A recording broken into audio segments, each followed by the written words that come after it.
యేసుక్రీస్తు పరిశుద్ధ నామంలో మీ అందరికీ శుభములు. ఈరోజు కీర్తనల గ్రంథం 46 అధ్యాయం చదువుకున్నాము.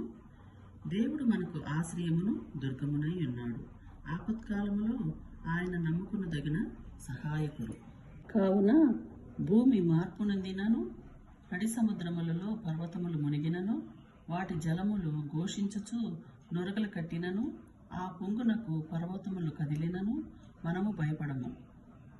ఒక నది కలదు, దాని కాలువలు దేవుని పట్టణమును, సర్వోన్నతిని మందిరమునకు, పరిశుద్ధ స్థలమును సంతోషపరుచుతున్నది. దేవుడు ఆ పట్టణములో నున్నాడు, దానికి చలనము లేదు.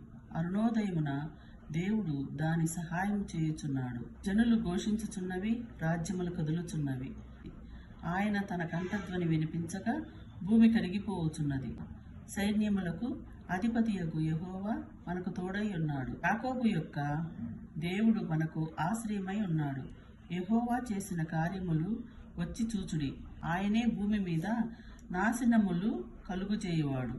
ఆయనే భూమి దిగంతముల వరకు యుద్ధములు మాన్పువాడు. విల్లు విరుచువాడును, బల్లెమును తెగనరుకువాడును ఆయనే. యుద్ధ రథములను అగ్నిలో కాల్చివేయువాడు ఆయనే. ఊరకుండుడి, నేనే దేవుడునని తెలుసుకునుడి. అన్ని జనులలో నేను సర్వోన్నతుడను అగుదును. భూమి మీద నేను మహోన్నతుడును అగుదును. సైన్యములకు అధిపతియగు యెహోవా మనకు తోడై ఉన్నాడు. యాకోబు యొక్క దేవుడు మనకు ఆశ్రయమై ఉన్నాడు. ఆమేన్.